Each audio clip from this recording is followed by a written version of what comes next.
प्यारे बच्चों, कक्षा 10 की हिंदी व्याकरण कक्षा में आप सभी का स्वागत है। आज हम अपने पाठ को आगे बढ़ाते हैं। अभी तक हमने 5 रसों के बारे में पढ़ लिया है। कौन कौन से रस जो हमने पढ़ लिए हैं वो हैं श्रृंगार,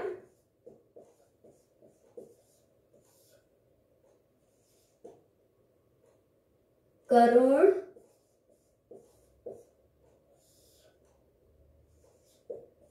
वीर, रौद्र और 5वां हमने पढ़ा है हास्य। आप सभी ने ये रस दोहराए होंगे और आपको सब समझ भी आ गए होंगे, मैं आशा करती हूँ। अब हम आगे पढ़ेंगे हमारे 6 रस जो हैं उनके बारे में। तो आपका आज का छठा रस है, हम पहले पढ़ेंगे भयानक रस के बारे में। भयानक, इसका स्थायी भाव है भय। भय की स्थिति कब उत्पन्न होती है? जब हमारे सामने कोई डरावनी चीज आ जाती है, जिसको देख के हमारे मन में, हमारे भावों में उसमें बदलाव आ जाता है और हृदय हमारा डर से कांपने लगता है। तो वहां पर क्या हो जाता है? हमारे सामने भय है, भय रस। अब भय रस का एक उदाहरण मैं आपके सामने लिखती हूँ और उस उदाहरण के माध्यम से आपको समझाऊंगी कि कैसे भय की स्थिति उत्पन्न होती है। देखने, सुनने और बोलने से जब हमारे अंदर डर उत्पन्न हो जाता है तो वहां भय की स्थिति होने लगती है। तो ये उदाहरण के माध्यम से कैसे समझेंगे, देखिए। एक ओर अजगर लखी, एक ओर अजगर लखी, एक ओर मृगराय, एक ओर मृगराय, बीच बटोही,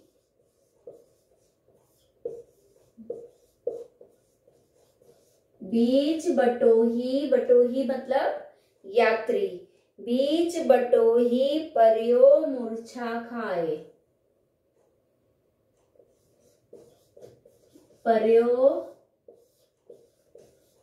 मूर्छा खाए। अब इन पंक्तियों से हमें समझ में आ रहा है कि एक ओर तो अजगर दिखाई दे रहा है यात्री को, जिससे वो डर रहा है। दूसरी ओर मृगराय मतलब शेर दिख रहा है और बीच में कौन है? बटोही मतलब यात्री, पथिक। तो क्या होता है कि जब दोनों तरफ से संकट आता हुआ दिखाई देता है तो घबरा के क्या होता है? वो गिर के मूर्छित हो जाता है, डर के मारे गिरकर मूर्छित हो जाता है। तो यहाँ पर स्थायी भाव इसका क्या है? भय। इसमें स्थायी भाव क्या हो गया? भय, डर गया, डरना। उसके बाद है आपका विभाव। विभाव में क्या है हमारा? आलंबन और आश्रय और उद्दीपन, ये सब आएंगे ना। तो आलंबन हमारा क्या है? भयानक जंगल।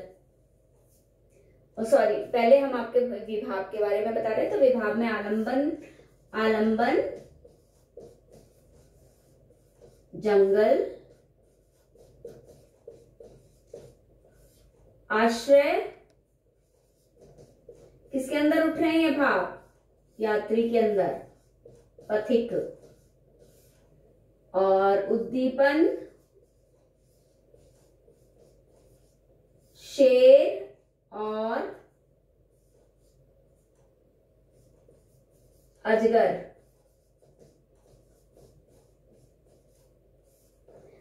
इसमें अनुभाव क्या हुआ? दोनों का भयानक स्वरूप देखना। अनुभाव क्या हुआ?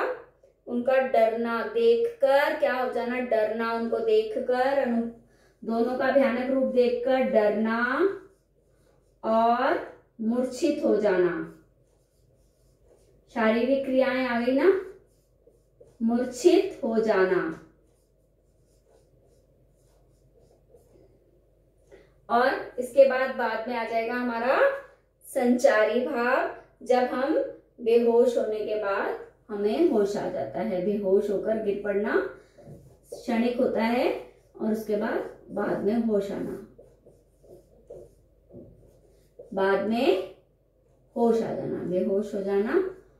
ठीक है, तो यह हमें भयानक रस क्या है, जब किसी स्थिति में भय की स्थिति हमारे सामने उत्पन्न हो जाए तो वहां पर भयानक रस की उत्पत्ति हमारे अंदर उत्पन्न होती है।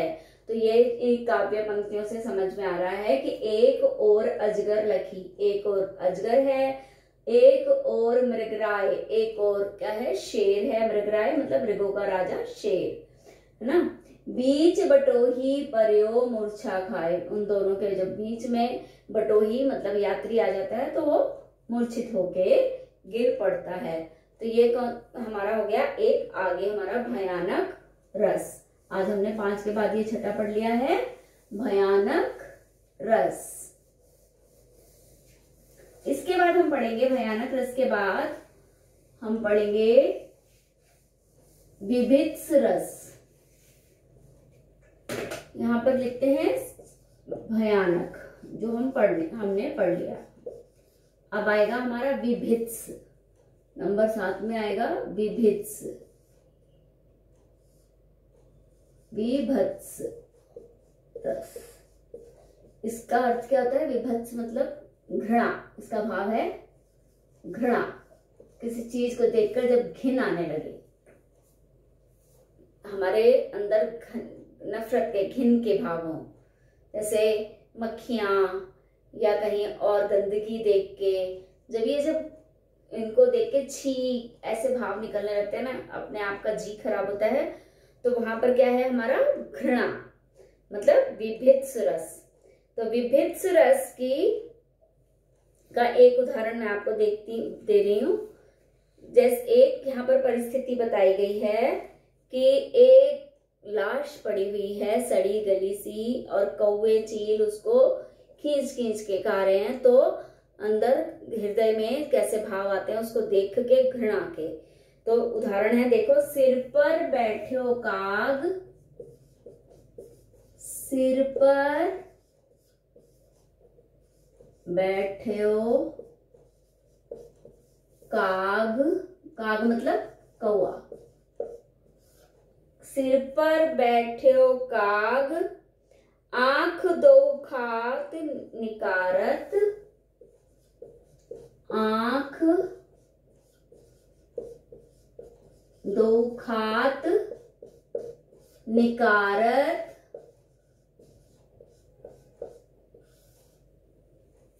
आगे की पंक्ति,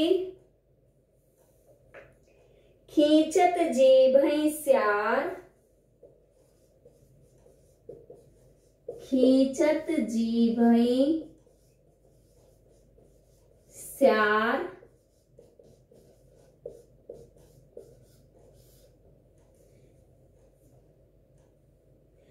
अति ही आनंद कर धारत।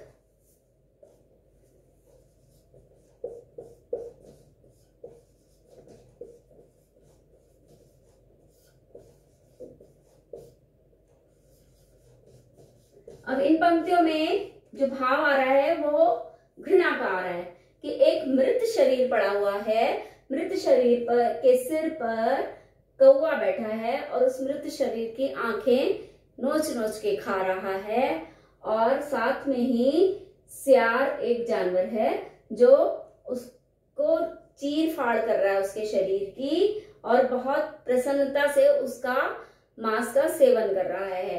तो ये सारा जो भाव इसमें आ रहे हैं, सुन के ही घृणा आने लगती है कि ऐसे गंदे से भाव अंदर हृदय में उत्पन्न होते हैं। तो यहाँ पर कौन सा हो गया हमारा, यहाँ पे हमारा हो गया विभत्स रस की उत्पत्ति इन काव्य पंक्तियों में हो रही है। तो इसका आलंबन क्या हुआ, मृत शरीर,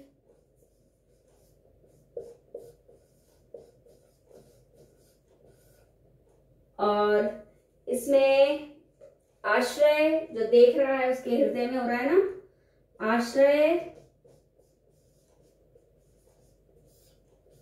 देखने वाला,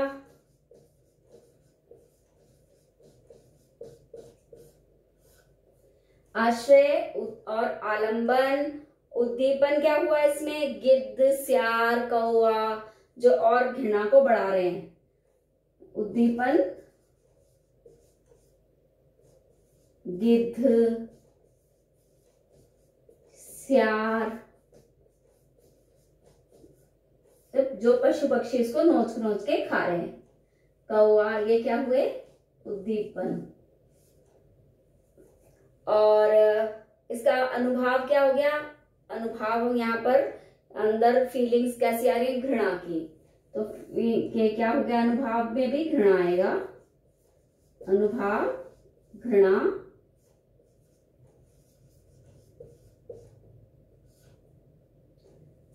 और इसका संचारी भाव क्या हो गया, दीनता, बेचारा, मुंह से निकलता है हाय बेचारे की क्या गति हो रही है, तो यहाँ दीनता, संचारी भाव इसमें क्या हुआ, संचारी भाव हुआ दीनता।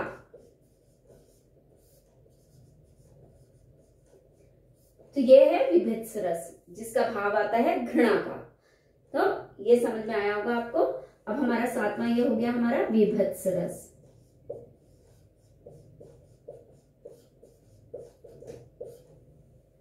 इसके बाद आठवां हम पढ़ेंगे अद्भुत रस।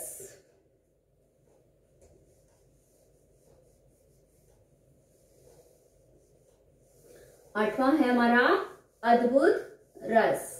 अद्भुत से पता चल जाता है कि अद्भुत का भाव है ना कि आश्चर्यजनक, तो इसका जो हमारा चकित कर देना, तो भाव क्या हो गया अद्भुत का हमारा, अद्भुत में हमारा स्थायी भाव हो जाता है विस्मय।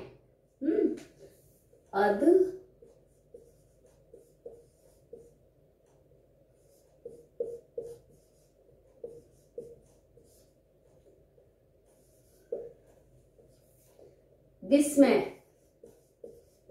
स्थायी भाव है विस्मय। किसी चीज को देख के जब हमारी आंखें फट जाएं, आश्चर्यचकित रह जाएं, तो वहां पर कौन सा भाव हो गया हमारा, वो है विस्मय का। तो रस क्या हो गया उसमें, रस हमारा हुआ अद्भुत रस। तो अद्भुत रस में अब एक उदाहरण है, देखो कि बताया जा रहा है कि किस तरीके से जब सुदामा श्री कृष्ण के यहाँ से आते हैं, जब सुदामा उनको मिलते हैं जब श्री कृष्ण को, तो वो उनको दरिद्र दशा देखते हैं श्री कृष्ण की, तो उन्हें क्या करते हैं कि संपन्नता प्रदान कर देते हैं। और जब वो संपन्नता प्रदान हो जाती है तो ये सुदामा को पता नहीं होता कि मेरे को भी उतना ही श्री कृष्ण ने अमीर बना दिया है। जब वो वापस लौटते हैं तो वो अपने नगर की, अपने घर की जो शोभा देखते हैं, सुंदरता देखते हैं, तो इन पंक्तियों में उस सुंदरता का वर्णन है जिसको देख के वो आश्चर्यचकित रह जाते हैं। तो उनके क्या निकलता है, राग है कि रूप, राग है के, राग है के, रूप है के,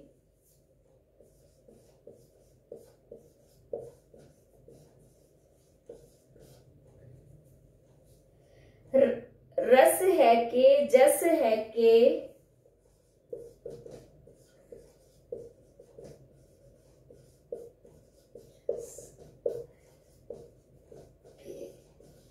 रस है के, जस है के, तन है के, मन है के,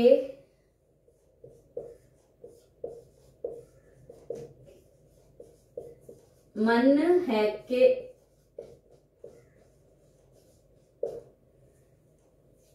प्राण है के, प्यारी है।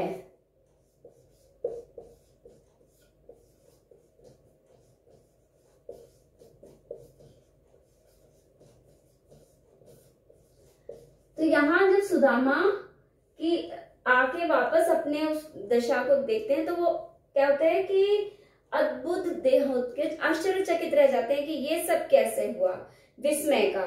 तो क्या करते हैं, जब इसमें क्या है, इसमें देखिए आलंबन है, झोपड़ी की जगह क्या बन जाता है, महल। उनकी झोपड़ी की जगह आ जाता है महल, ठीक है। और वस्त्रों से सुसज्जित उनकी पत्नी, सुंदर वस्त्रों से सुसज्जित उनकी पत्नी, है ना। तो उसको, उनको देख के इनके मुख से ये वर्ड निकलते हैं, इसको देख के वो आश्चर्य करते हैं कि एकदम क्या हो गया, झोपड़ी थी तो ये महल कैसे बन गया, इनके फटे पुराने वस्त्र थे तो ये वस्त्रों से और आभूषणों से सज्जित नारी कैसे हो गई। तो वो उनको देख के आश्चर्य आ रहा है। आश्चर्य क्या किसके मन में आ रहा है, ये भाव किसके मन में आए हैं, आश्चर्य कौन है, आश्रय है यहाँ सुदामा।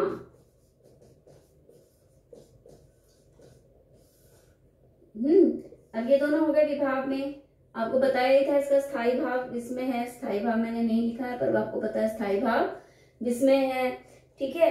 लेकिन इसके बाद है अनुभाव, क्या है, उनका आश्चर्यचकित हो जाना, है ना, उनके रोम रोम में एकदम आश्चर्य भर जाना। तो अनुभाव क्या हो गया इसका, आश्चर्यचकित होना, चकित रह जाना।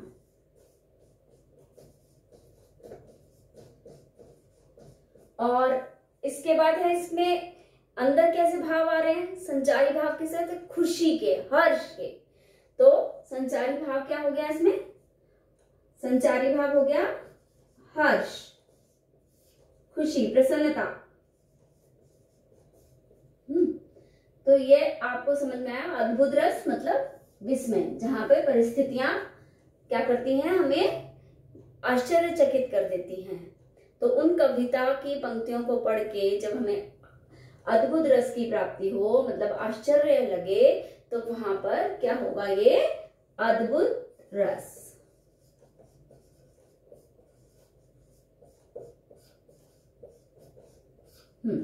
तो ये आज इस कक्षा में हम यहाँ 3 रस पे ही समाप्त करते हैं। अगली कक्षा में 3 रस और रह गए हैं, उन्हें भी मैं समझाऊंगी। इसके बाद आपको अभ्यास कार्य दिया जाएगा और अभ्यास कार्य आप धीरे धीरे करते रहेंगे। इस कक्षा के बाद मैं आपको बताऊंगी, क्योंकि आपका यूनिट टेस्ट भी है तो आपको उसके लिए भी प्रिपरेशन करनी है। तो आप उसकी प्रिपरेशन भी एक साथ के साथ करते जाएंगे और इन्हें भी पढ़ते जाएंगे। ये वीडियो बार बार देखेंगे। जहां आपको कहीं पे भी लगता है कि आपको नहीं समझ आया तो आप मैसेज कर सकते हैं और मुझसे फिर से समझ सकते हैं। धन्यवाद।